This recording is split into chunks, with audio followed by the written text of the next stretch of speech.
L'inauguration de Carole a lieu le week-end de mon anniversaire, a dit papa. Ses investisseurs seront là. Elle ne veut pas qu'ils rencontrent quelqu'un comme toi. Je n'ai rien dit. J'ai envoyé un courriel à mon conseiller en investissement depuis mon appartement, retiré immédiatement tous les fonds du groupe gastronomique de Prestige. Le téléphone de Carole a explosé d'appels. L'appel téléphonique est arrivé un mardi soir. J'étais en train de réviser les rapports trimestriels de mon portefeuille d'investissement quand le nom de mon père a clignoté sur mon écran. Mélanie, a-t-il dit, sa voix portant ce ton particulier qu'il utilisait lorsqu'il était sur le point de délivrer de mauvaises nouvelles déguisées en une décision raisonnable. Nous devons parler de ma fête d'anniversaire. J'ai posé mon stylo. Le 60e anniversaire de papa était marqué sur mon calendrier depuis des mois. Carole, sa femme depuis 2 ans, préparait une célébration élaborée dans son nouveau restaurant, le groupe gastronomique de Prestige. L'inauguration et sa fête d'anniversaire étaient combinées en un seul événement. Qu'en est-il, ai-je demandé. Eh bien, Carole a pris des décisions concernant la liste des invités. Il a marqué une pause. Ses investisseurs seront là. Des gens importants de l'industrie de la restauration. Des critiques gastronomiques, ses partenaires commerciaux. J'ai attendu. J'avais appris il y a des années qu'avec papa, les parties les plus cruelles arrivaient toujours après la mise en place. Elle pense, et je suis d'accord, qu'il vaudrait mieux que tu n'y assistes pas. Ces mots venaient plus vite maintenant, comme si la vitesse pouvait adoucir le coup. Ce n'est rien de personnel. C'est juste que l'inauguration de Carole est le week-end de mon anniversaire. Ses investisseurs seront là. Elle ne veut pas qu'ils rencontrent quelqu'un comme toi. Quelqu'un comme moi. La phrase est restée suspendue dans l'air comme de la fumée. Quelqu'un qui prend les transports en commun, a-t-il continué, remplissant le silence que je refusais de rompre. Quelqu'un qui vit dans un petit appartement. Quelqu'un qui occupe un emploi de débutant à 32 ans. Carole a travaillé incroyablement dur pour construire sa marque, et cette ouverture est cruciale. Les premières impressions comptent dans son industrie. Je comprends, ai-je dit calmement. Je savais que tu serais raisonnable à ce sujet. Le soulagement a envahi sa voix. Peut-être que nous pourrons faire un petit dîner juste tous les deux la semaine suivante. Bien sûr, papa. Tu n'es pas fâché? Est-ce que cela importerait si je l'étais? Mélanie, ne sois pas dramatique. Ce sont les affaires. Quand tu seras plus âgé, tu comprendras comment ces choses fonctionnent. J'avais 32 ans. Il me parlait toujours comme si j'avais 12 ans. Après avoir raccroché, je me suis assise dans le salon faiblement éclairé de mon petit appartement, un modeste 3 pièces dans un quartier calme de Paris que j'avais délibérément choisi pour son anonymat. Les baies vitrées donnaient sur la ville, mais je gardais les rideaux tirés la plupart des soirs. La vie privée était devenue précieuse pour moi au fil des années. J'ai ouvert mon ordinateur portable et j'ai rédigé un courriel à Richard Chénier, mon conseiller en investissement chez Gestion de patrimoine de la CIM. Monsieur Chénier, effectif immédiatement. Retirez tout le capital du groupe gastronomique de Prestige. Terminez la transaction avant la fin de la journée demain. Aucune exception. Mélanie Aubert. J'ai cliqué sur envoyer. Puis j'ai fermé mon ordinateur portable, je me suis versé un verre de vin et je n'ai rien dit. Ma relation avec mon père avait toujours été compliquée par son besoin d'apparence. Quand je grandissais, il était un vendeur d'assurance de niveau intermédiaire qui conduisait une voiture de luxe en location et portait des costumes coûteux qu'il ne pouvait pas tout à fait se permettre. Maman était la plus pragmatique, la force stabilisatrice qui faisait fonctionner notre foyer pendant que papa poursuivait l'image du succès. Elle est morte quand j'avais 19 ans, 2 semaines avant que je ne commence ma 2e année à l'université. Papa s'est remarié en moins d'1 an avec Lydie, une femme qui partageait son obsession pour le statut. Ce mariage a duré 3 ans avant qu'elle ne le quitte pour quelqu'un ayant une fortune réelle plutôt que la simple apparence de celle-ci. Carole était la femme numéro 3. Elle avait 45 ans, était ambitieuse et avait passé la dernière décennie à se bâtir une réputation de chef et de restauratrice. Son premier restaurant avait eu assez de succès. Le deuxième avait reçu les éloges de la critique. Le groupe gastronomique de Prestige était censé être son couronnement, un établissement haut de gamme ciblant une clientèle riche et des événements d'entreprise. Papa s'était positionné comme son mari dévoué, l'homme derrière la femme. Il avait commencé à mieux s'habiller, à parler différemment, citant les relations de Carole à chaque occasion. Il avait vendu sa maison modeste et avait emménagé dans l'appartement de luxe de Carole. Il s'était entièrement réinventé, et je ne cadrais apparemment pas avec son nouveau récit. Le fait est que je comprenais son point de vue. Dans son monde, j'étais une déception. J'avais abandonné mes études supérieures après la mort de maman. J'avais occupé une série de ce qu'il appelait des « emplois sans issue ». Vente au détail, restauration, travail administratif. Je n'avais jamais poursuivi la carrière en entreprise qu'il avait envisagée pour moi. Je prenais les transports en commun. Je vivais modestement. Je n'assistais pas à ses événements sociaux et je ne fréquentais pas son nouveau cercle d'amis. Ce qu'il ne savait pas, ce que presque personne ne savait, c'était que j'avais quitté l'université pour poursuivre une opportunité qui n'avait rien à voir avec un diplôme. À 19 ans, en deuil de ma mère et perdu dans des cours dont je ne pouvais plus me soucier, j'avais commencé à coder. Cela a commencé comme une évasion, construisant des sites internet pour de petites entreprises, apprenant des langages de programmation tard dans la nuit, me perdant dans la logique de tout cela. L'un de mes clients était un fondateur de start-up qui a vu du potentiel dans une plateforme de service client que j'avais construite comme projet secondaire. Il m'a offert une part de partenariat. Je l'ai accepté. J'ai également pris un congé de l'école qui est devenu permanent. La plateforme, Solution Client d'abord, s'est développée plus vite que ce que nous avions prévu. En 2 ans, nous avions des contrats avec des entreprises de taille moyenne. En 4 ans, nous servions des clients parmi les plus grandes entreprises du pays. Au moment où j'avais 25 ans, nous avions été acquis par une plus grande firme technologique pour 43 400 000 euros. Ma part m'a rapporté 7 580 000 euros après impôts. J'aurais pu m'arrêter là. Au lieu de cela, j'ai utilisé cet argent pour financer d'autres startups, pour investir dans l'immobilier commercial, pour construire un portefeuille diversifié qui générait des revenus passifs que la plupart des gens ne pouvaient pas imaginer. Je suis devenu un investisseur providentiel soutenant des entrepreneurs prometteurs qui me rappelaient ma jeunesse. J'ai siégé dans des conseils d'administration. J'ai été consultante. Et j'ai fait tout cela tranquillement, délibérément, sans fanfare. J'ai gardé mon petit appartement. J'ai pris les transports en commun parce que se garer en centre-ville était absurde et je n'avais pas besoin de ces tracas. Je travaillais de chez moi la plupart des jours, habillé de vêtements confortables, vivant une vie qui semblait ordinaire de l'extérieur.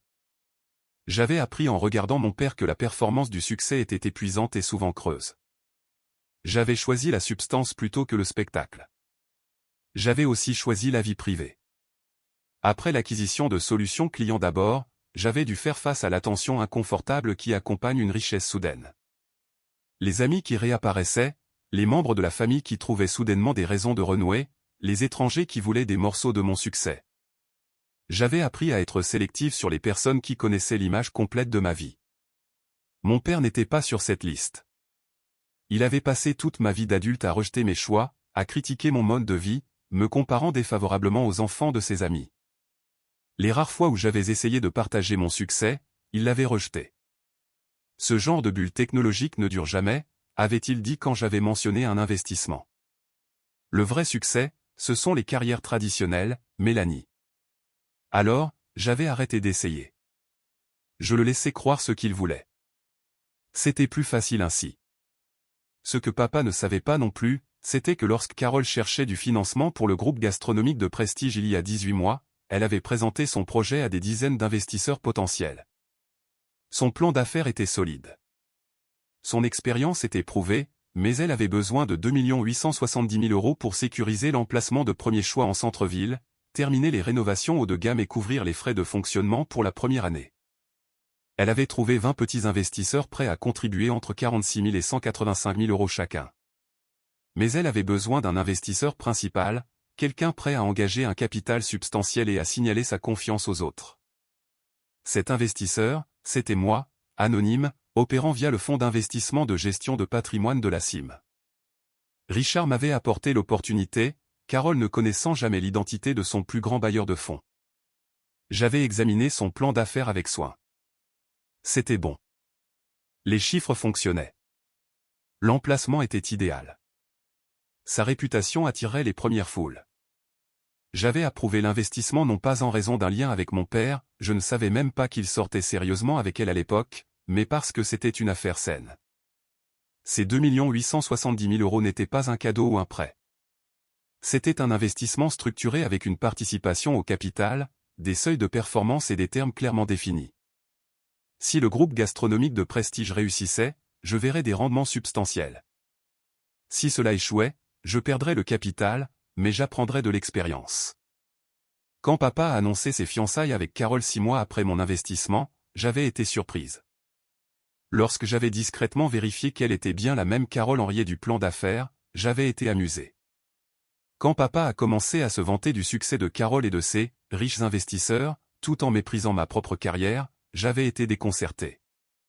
Je ne lui avais jamais dit. Pourquoi l'aurais-je fait? Cela aurait nécessité d'expliquer l'intégralité de ma situation financière.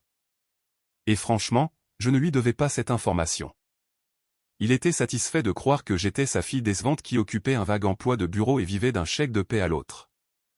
J'étais satisfaite de le laisser croire cela, jusqu'à l'appel téléphonique concernant sa fête d'anniversaire. Richard Chénier m'a appelé à 8 h le lendemain matin. « Mélanie, j'ai reçu votre courriel concernant le groupe gastronomique de Prestige. » Sa voix était professionnelle mais curieuse. « Juste pour confirmer, vous voulez retirer la totalité de l'investissement de 2 870 000 €. » C'est exact. Le restaurant ouvre ce week-end. Cela causera probablement des problèmes opérationnels importants. Je comprends. Puis-je demander pourquoi? L'entreprise se comporte exactement selon les projections.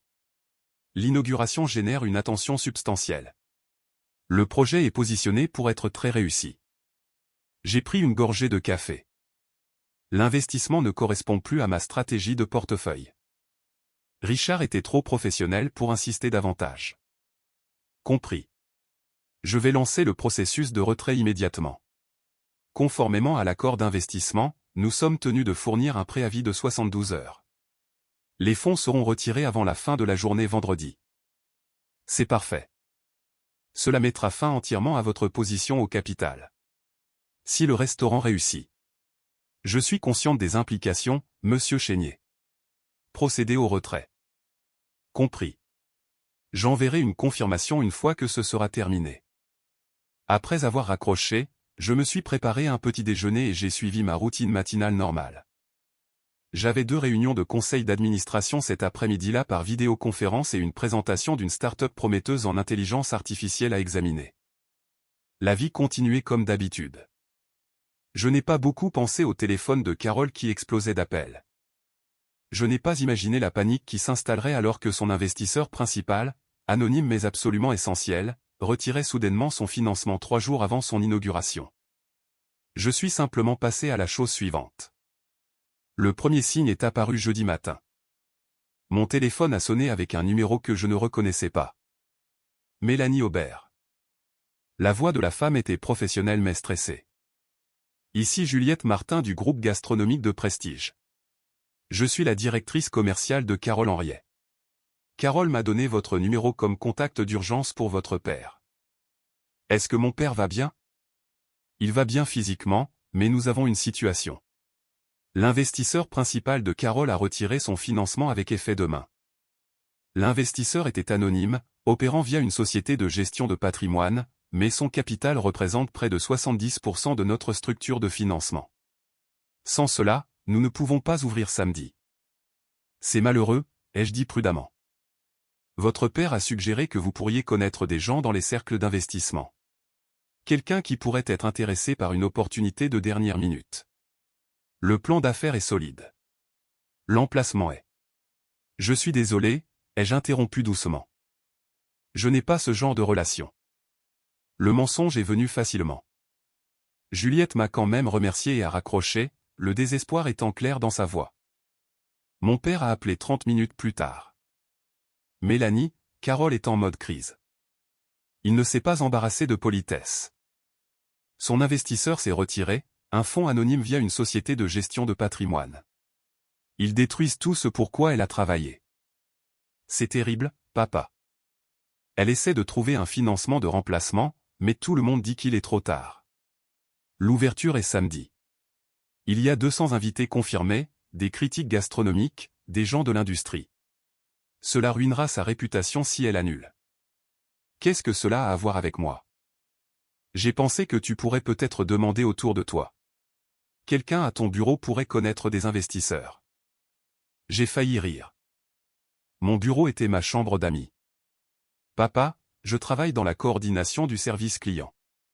Je ne fréquente pas exactement les cercles d'investissement. C'est vrai. Sa voix a dégonflé. Bien sûr, j'ai juste pensé. Peu importe. J'espère que Carole trouvera une solution. Oui, écoute, à propos de ma fête d'anniversaire. Évidemment, c'est reporté maintenant.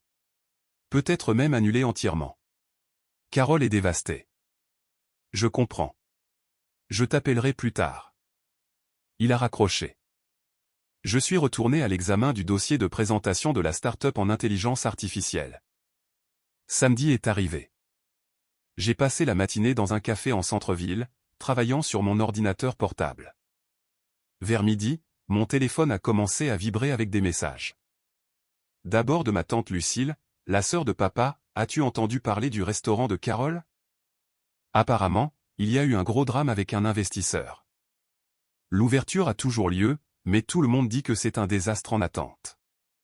Puis de mon cousin Jacques, le truc du restaurant de la femme de ton père fait le buzz sur les réseaux sociaux. Pas de la bonne façon. J'ai ouvert les réseaux sociaux. Le groupe gastronomique de Prestige était en effet en tendance locale. L'histoire avait fuité. Un restaurant ouvrant sans financement adéquat. Des investisseurs se retirant à la dernière minute. Une possible mauvaise gestion financière. La communauté des blogueurs gastronomiques s'en donnait à cœur joie. Comment un restaurateur expérimenté périt 70% de son financement 3 jours avant l'ouverture, a posté un compte populaire, des signaux d'alarme partout. Carole avait clairement décidé de procéder à l'inauguration quand même, espérant sauver sa réputation par la seule force de sa volonté. L'événement était toujours prévu pour 18 h ce soir-là. La célébration de l'anniversaire de papa aurait probablement toujours lieu, bien que j'imagine que l'ambiance serait significativement différente de ce qui était prévu. J'ai commandé un autre café et j'ai continué à travailler. À 15 h, Richard Chénier a appelé. Le retrait s'est terminé hier comme prévu, a-t-il confirmé. Tout le capital a été retourné sur votre compte principal. Le groupe gastronomique de Prestige n'a plus aucune réclamation sur ses fonds. Merci, Richard. Je regarde la situation se dérouler sur les réseaux sociaux. Quel gâchis en effet. Pour ce que cela vaut, votre timing était impeccable. Si le restaurant survit à ce désastre de relations publiques, il faudra des années pour regagner la confiance des investisseurs. S'il survit. Exactement. Nous avons parlé brièvement de la réallocation du capital retourné. J'envisageais une start-up prometteuse en biotechnologie, puis je suis retourné à mon après-midi tranquille du samedi. Dimanche matin, papa a appelé. Nous devons parler en personne. C'est important. Sa voix portait une tension que j'avais rarement entendue.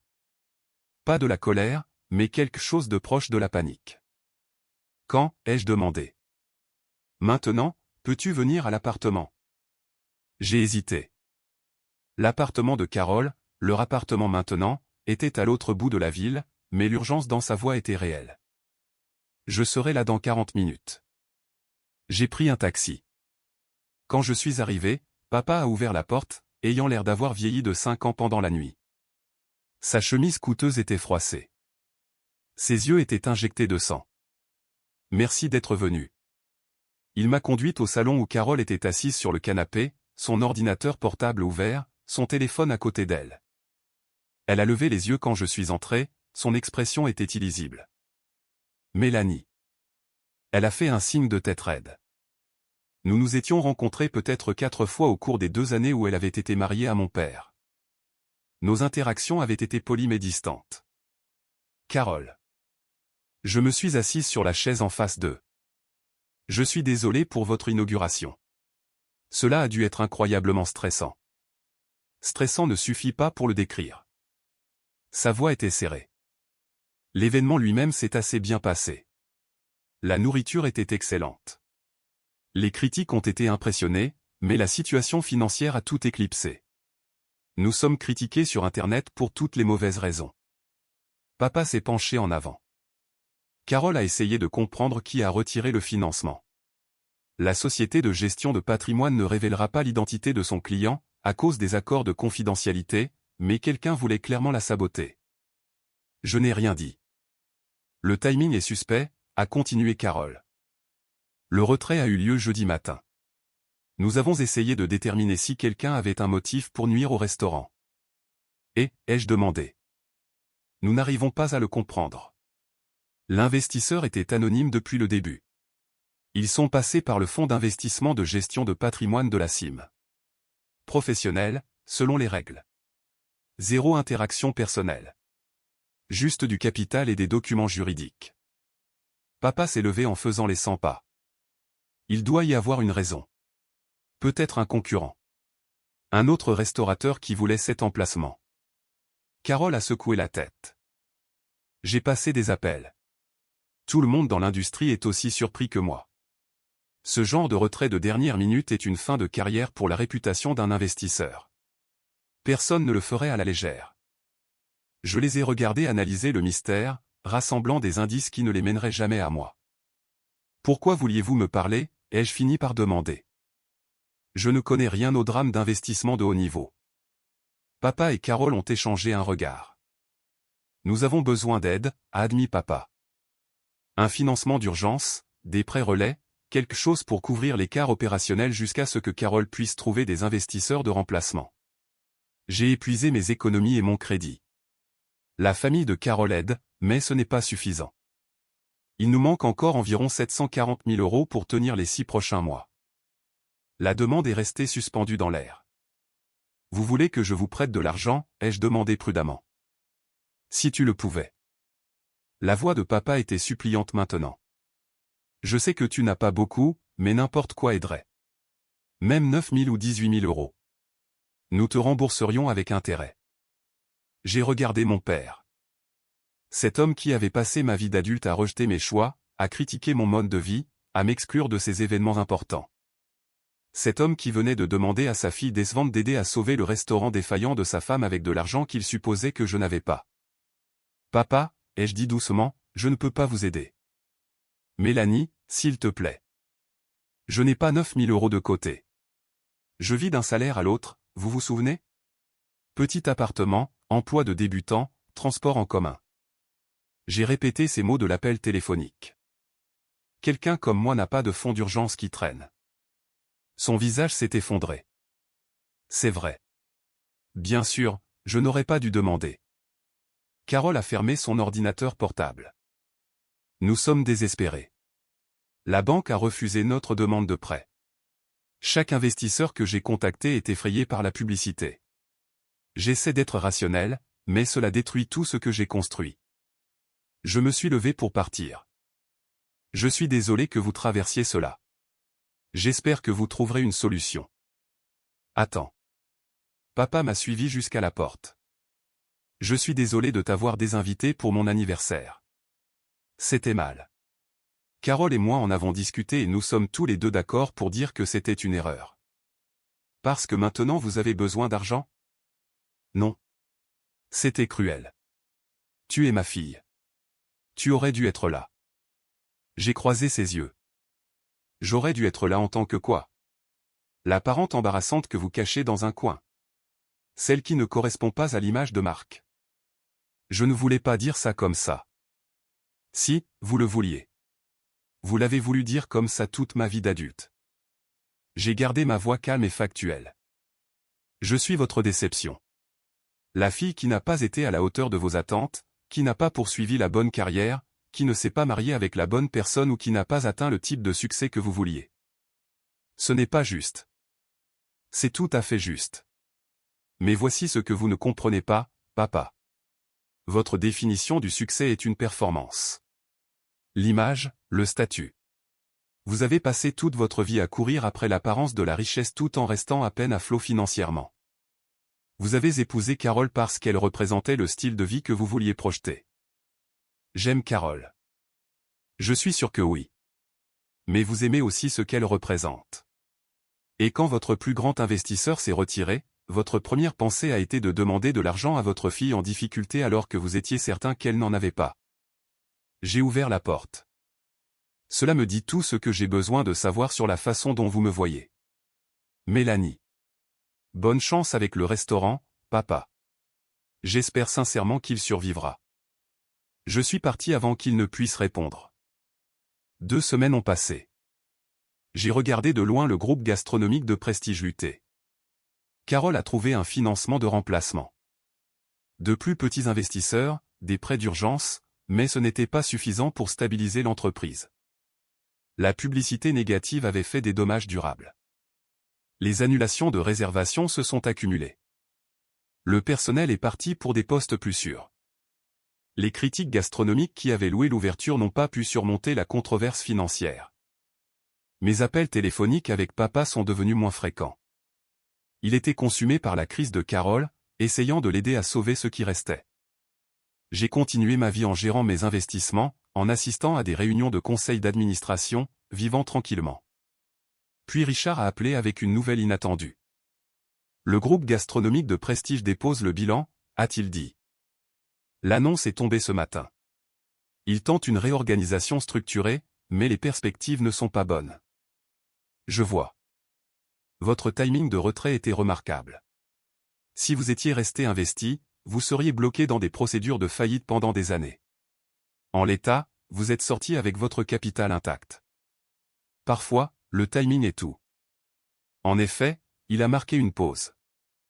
Carole Henriet a engagé un expert comptable judiciaire pour examiner la structure de l'investissement. Elle essaie de comprendre comment le retrait s'est produit si rapidement et s'il y a eu des violations contractuelles. En a-t-il eu? Aucune. L'accord d'investissement était clair. Vous aviez le droit de vous retirer à tout moment avec un préavis de 72 heures. Tout a été exécuté parfaitement légalement. Alors il n'y a rien à craindre. Exact. Bien que j'imagine qu'elle sera très intéressée de savoir qui était son mystérieux investisseur. J'ai remercié Richard et j'ai raccroché. L'expert comptable judiciaire ne trouverait rien d'incorrect. Le retrait était propre, légal et tout à fait dans mes droits. Carole finirait par apprendre que son plus grand investisseur avait été quelqu'un opérant via gestion de patrimoine de la CIM, mais l'identité resterait protégée par des accords de confidentialité et des structures d'entreprise. À moins que je ne choisisse de la révéler. 3 semaines après le dépôt de bilan, papa a appelé. Carole veut te voir. Sa voix était plate, épuisée. Elle a des questions sur ton historique d'investissement. Mon rythme cardiaque n'a pas changé. Pourquoi mon historique d'investissement? Elle a creusé dans le financement retiré, essayant de comprendre qui avait le capital et les relations pour investir 2 870 000 € anonymement. Elle a trouvé quelque chose dans la documentation, une référence à une entité M. Aubert opérant via gestion de patrimoine de la CIM. Je n'ai rien dit. Mélanie, s'il te plaît, dis-moi que ce n'était pas toi. Le silence s'est étiré entre nous. C'était toi. Sa voix a craqué. Tu étais l'investisseur. Tu as retiré le financement. Oui. Pourquoi? Pourquoi détruirais-tu son entreprise? Qu'est-ce que Carole t'a fait? Carole ne m'a rien fait. Ce n'était pas à propos d'elle. Alors de quoi s'agissait-il?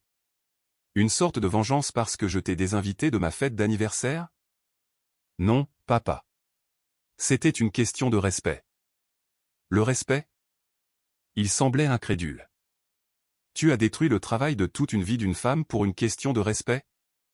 J'ai retiré mon investissement lorsqu'il est devenu clair que les personnes bénéficiant de mon capital ne me respectaient pas assez pour m'inclure dans leurs événements importants. Ce n'est pas de la vengeance. C'est des affaires. Des affaires. C'était personnel. Tu savais que Carole avait besoin de cet argent. Et Carole aurait pu garder cet argent si vous m'aviez traité comme une véritable fille au lieu d'un embarras à cacher. Il est tombé silencieux. J'ai continué en gardant ma voix calme. Pendant 2 ans, j'ai été le plus grand investisseur de Carole. J'ai cru en son plan d'affaires. J'ai fourni le capital qui a rendu le groupe gastronomique de prestige possible. Et quand est venu le temps de fêter votre anniversaire dans ce restaurant que mon investissement a bâti, vous m'avez dit que je n'étais pas assez bien pour y assister. Je ne savais pas. Exactement. Vous ne saviez pas parce que vous avez passé des années à supposer que j'étais un échec. Vous n'avez jamais posé de questions sur mon travail. Vous n'avez jamais remis en question la façon dont je finançais mon mode de vie. Vous avez simplement décidé que j'étais décevante et vous m'avez traité en conséquence. Si tu me l'avais dit. Je n'aurais pas dû avoir à vous le dire, vous auriez dû me respecter indépendamment de mon compte en banque. Le fait que vous ne vous en souciez que maintenant que vous savez que j'ai de l'argent prouve tout ce que je savais déjà sur vous. La respiration de papa était lourde sur la ligne. L'entreprise de Carole est détruite. Elle dépose le bilan. Sa réputation est ruinée. L'entreprise de Carole était insoutenable sans mon investissement. Si je n'avais pas retiré les fonds avant l'ouverture, je l'aurais fait tôt ou tard lorsque les projections financières auraient échoué à se matérialiser. Le plan d'affaires était solide, mais il nécessitait cet investissement de base pour fonctionner. Sans cela, toute la structure s'effondre. Tu aurais pu nous prévenir, nous donner le temps de trouver d'autres options. J'ai donné un préavis de 72 heures comme l'exigeait le contrat. J'ai suivi chaque protocole légal. Ce que je n'ai pas fait, c'est subventionner des gens qui me considéraient comme un embarras. Je suis désolé. Sa voix s'est brisée complètement maintenant. Je suis désolé pour la façon dont je t'ai traité. Je suis désolé de n'avoir pas vu qui tu étais vraiment. Je suis désolé pour tout. J'apprécie cela. Mais les excuses ne changent pas le problème fondamental. Vous m'aimez conditionnellement, papa. Quand vous pensiez que j'étais pauvre, j'étais un embarras. Maintenant que vous savez que je suis riche, soudainement je vaux le respect. Ce n'est pas comme cela que la famille fonctionne. Qu'est-ce que tu veux de moi? Rien. Je ne veux rien de vous. Je voulais un père qui m'estimait pour qui je suis, pas pour ce que j'ai. Mais j'ai appris il y a longtemps que ce n'est pas qui vous êtes. Alors qu'est-ce qui se passe maintenant? Maintenant, vous et Carole assumez les conséquences de vos choix. Vous trouvez de nouveaux investisseurs, restructurez l'entreprise, ou vous la laissez échouer et vous passez à autre chose. Ce n'est plus mon problème. Et nous, notre relation? J'ai regardé par la fenêtre de mon appartement la ville en bas. Je ne sais pas, papa.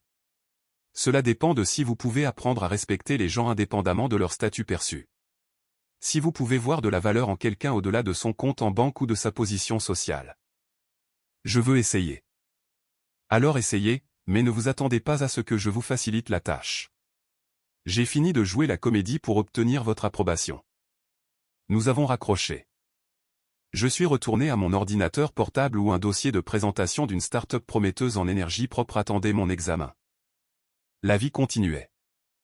Le groupe gastronomique de prestige a fermé définitivement. Les procédures de faillite ont vendu les actifs pour payer les créanciers. Carole a trouvé du travail en tant que chef exécutif dans un restaurant établi. Un recul significatif par rapport à la propriété d'un établissement, mais stable et respectable. Mon père est retourné à la vente d'assurance. Son bref passage en tant que mari de restauratrice a pris fin. Nous maintenons un contact minimal. Papa appelait mensuellement, généralement de brefs échanges qui semblaient plus obligatoires que sincères. Carole, à son honneur, ne m'a jamais contacté directement. Peut-être comprenait-elle que toute conversation serait péniblement maladroite. Peut-être était-elle simplement trop fière. J'ai continué mon travail tranquillement. Mon portefeuille d'investissement a grandi. J'ai soutenu 2 autres startups prospères et vendu mes participations dans 3 autres. J'ai siégé dans des conseils d'administration, encadré de jeunes entrepreneurs et vécu la vie que j'avais délibérément construite. Prospère mais discrète, riche mais sobre. La communauté d'affaires locale a fini par reconstituer mon implication dans diverses entreprises. Quelques personnes m'ont contacté, curieuses de ce mystérieux Mélanie Aubert derrière plusieurs sorties réussies. J'ai refusé la plupart des rendez-vous. Ce que j'ai accepté était strictement professionnel.